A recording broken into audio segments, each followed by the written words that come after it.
Welcome back. If you guys are new, make sure to like and subscribe. If you watched the last video, right at the very end of it, there was a little clip. Truck did not start. Truck has not started for the past couple days. And I've been looking into it, and basically my lift pump works. So I've got fuel in the gas tank.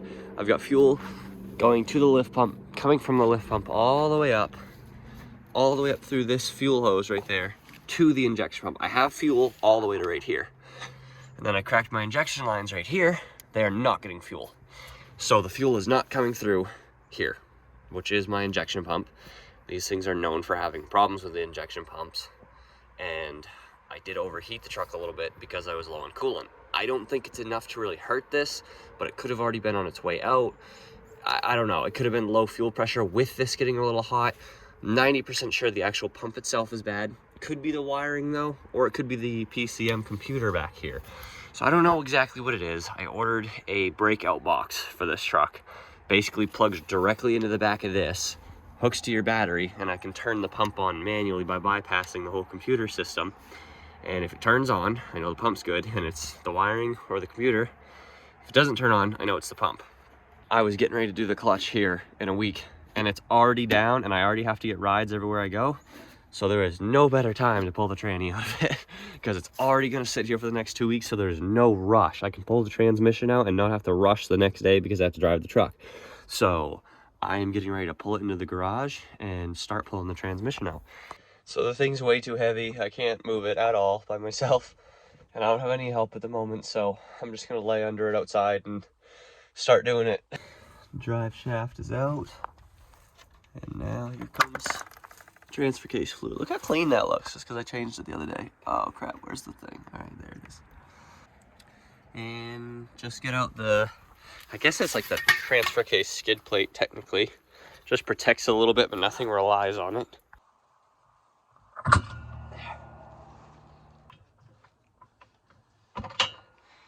Transfer case is down. Kind of just been plugging away at the truck. Not taking a ton of videos.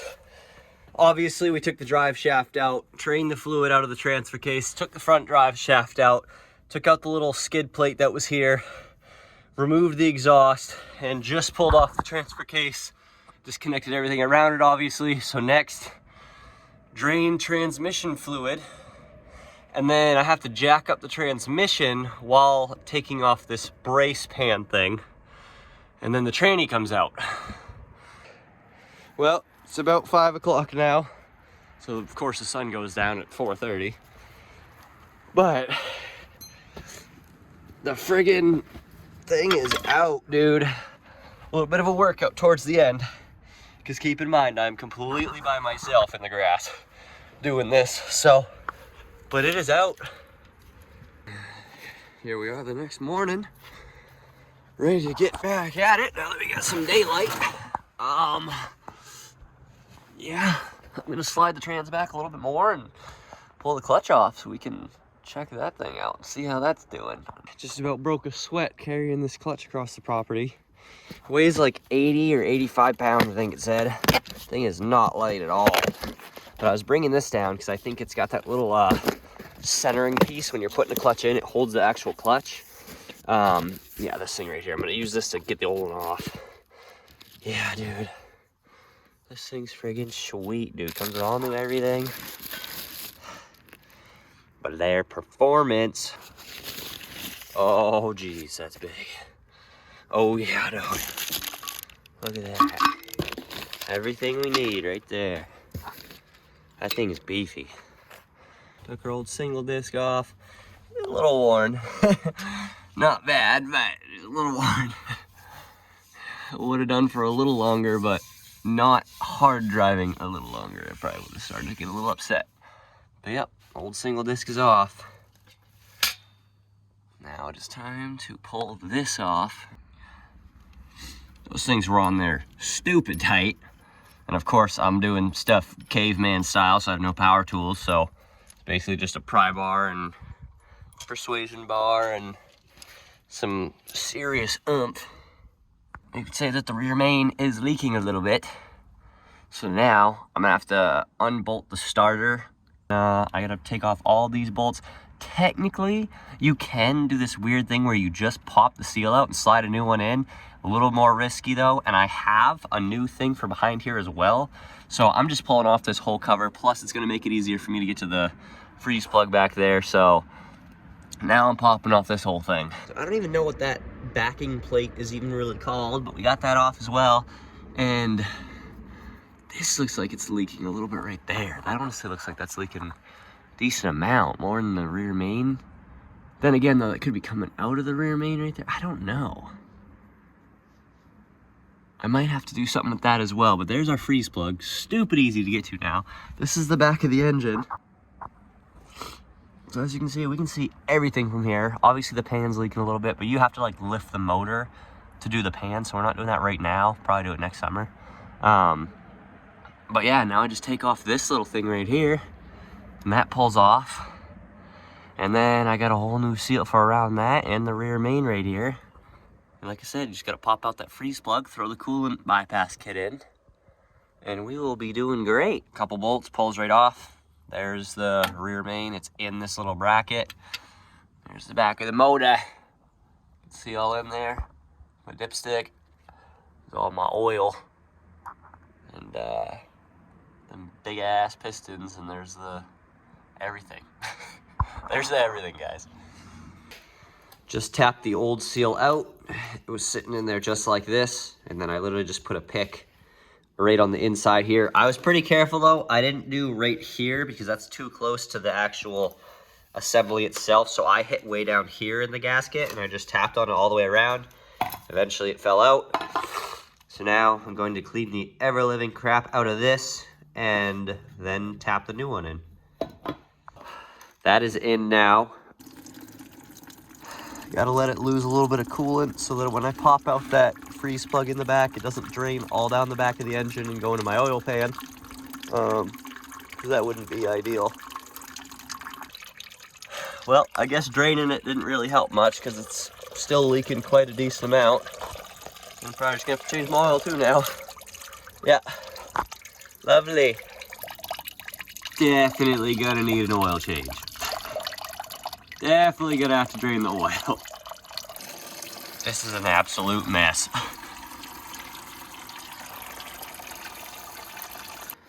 Well, there it is. It's out. So time to put the bypass kit there after that drains a little more. And finally got the coolant bypass kit installed back here. I still have to hook it up at front at the thermostat, but I'm not doing that now. I'm going to throw the rear main seal back in after I clean everything up here, then start getting to the clutch and putting everything back together, because I spent quite a little bit of time here now at this stuff, so I'm gonna get a move on. Everything is all clean and ready to go, nice and smooth. So it's all back on, went on healthy and happy. I put some gasket maker stuff on the top of the oil pan, and then once I put everything back together, I kind of just took my finger and ran some in the cracks there, just as extra precaution to hopefully help. But we should be good. Everything seemed happy. It's nice and tight, and I don't know, I feel pretty confident about that. So everything here is done. It's time to just put the big plate on and then get to the clutch work. Got this new plate on. I cleaned the other side of it a little bit, and I tried a tad in here, but I don't have a ton of time to sit here and clean this thing, and it's not like it really matters if this part is clean or not. So I guess the rule of thumb with these clutches is as you take stuff apart, you have to basically flip them on the ground exactly how you took them off, because sometimes the clutches are directional and you don't want to screw it up. So I'm going to slowly stack them upside down until I get to the flywheel at the bottom, and then I'm going to put that on. Absolutely gorgeous. So actually, they do leave stickers on just in case you mess them up. This one is the side that goes towards the pressure plate, so that's kind of cool. I didn't realize they did that. It's all up there. Both clutches, flywheel, pressure plate, all up there, tightened, good to go. Now, I'm gonna clean out this a little bit. Then we got a new one of these, which is the, I don't know, something Baron. We got that, and then we got the new fork as well. All right, more new goodies. So I can now throw the transmission back up in the truck. Slowly getting it back up there, but it is super hard to line up. Well, I've been here for about an hour and a half, and it looks still completely no different. The friggin' input shaft is in the circle, but I just can't get it to go further. I cannot get it to actually come together. I've tried turning it on the other side to see if maybe the shaft just isn't lining up with the keys, but I don't know. And the jack's maxed out, so it doesn't go any higher. It looks like it has to go higher in the back, so I've been prying on it for it to go up. But then I hit the floorboard, so it can't go up much more. The hardest part is always getting it back in place. Back out here the next morning with some daylight. I threw some paint on the transmission crossmember brace just because it was raw metal, so it was just gonna rust. So I just threw some cheap black spray paint on it. Paint is dry. I picked up one more bolt because I snapped one that holds this in. There's 8 of them and I snapped one of them, so I got one. And I also got a mechanical fuel pressure gauge, so I can actually just throw it on there. It's gonna be under the hood, but I can at least read what fuel pressure the truck is making. Trans is fully in place, and I just put in the new Maverick diesel crossmember, which is way smaller than the factory one, but it's supposed to be like stupid strong, and obviously it's way easier to get in and out than the factory one. I mean, I guess if sled pull trucks and drag race trucks run it, then it's got to be strong enough for my street truck. So that is in, looking pretty sharp. The transfer case is back on. Now it's just time to pop in the carrier bearing for the first drive shaft and the second drive shaft. And then my exhaust, which the exhaust is something I'm going to have to figure out because like I said, it fits up there with the coolers, but it might be tight here with 5-inch. I think even 4-inch is close, people say. So I might have to change my exhaust setup or figure something out. I do not know. But for now, I'm just gonna put on the drive shaft so that's all done, put the starter back in, and finish up the coolant bypass kit, and then maybe mess around with my fuel a little bit more. Well, I don't know, guys. It says I got 0 fuel pressure. So, I don't know. Maybe the electronic one isn't even bad then, I guess. I could probably get fuel pressure and then just hook up the friggin' electric one under the dash. I don't get that though, because look, dude.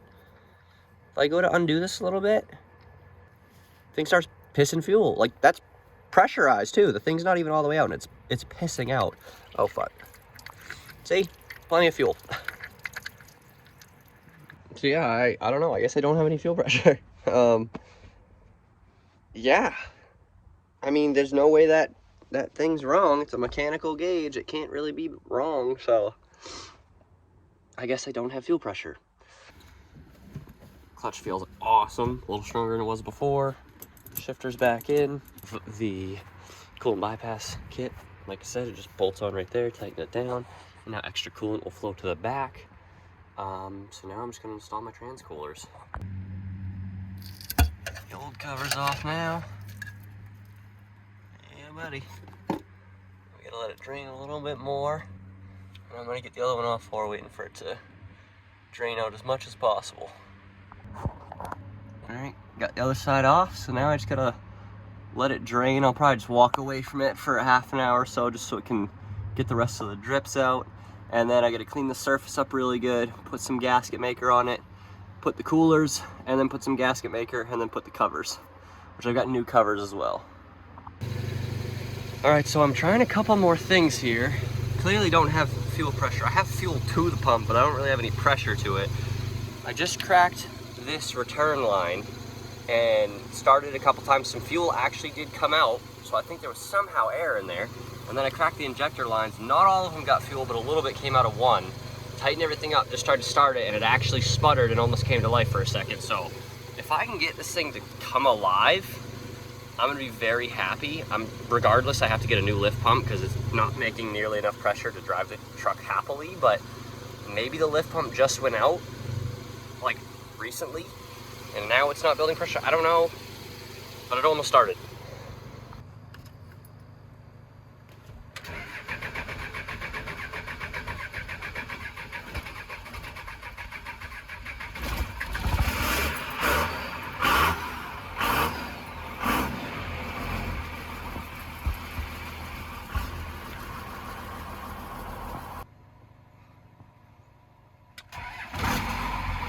I don't really really understand. Maybe it was just a complete coincidence that the truck got warm the other day and it doesn't have anything to do with it. It's just a very, very strange coincidence. But I think the truck literally just wasn't starting because there was air in the system, and I got the air out and it started. And there is a leak at the back that it's kind of been there for a while, so I didn't think much of it, but maybe it got worse, I don't know. But basically, right at the lift pump, the feed tube that goes to the injection pump, there's liquid on the bottom of it, like it's dripping out. And it's not a ton, but it's enough where it leaves a little drip mark when I park it now. And so that could be letting air in the system very easily, most likely is. And on top of that, if that's leaking, that would be not building pressure. So that could also fix my pressure issue. If not, I'm gonna buy a brand new lift pump because I know my injection pump works now, which is awesome.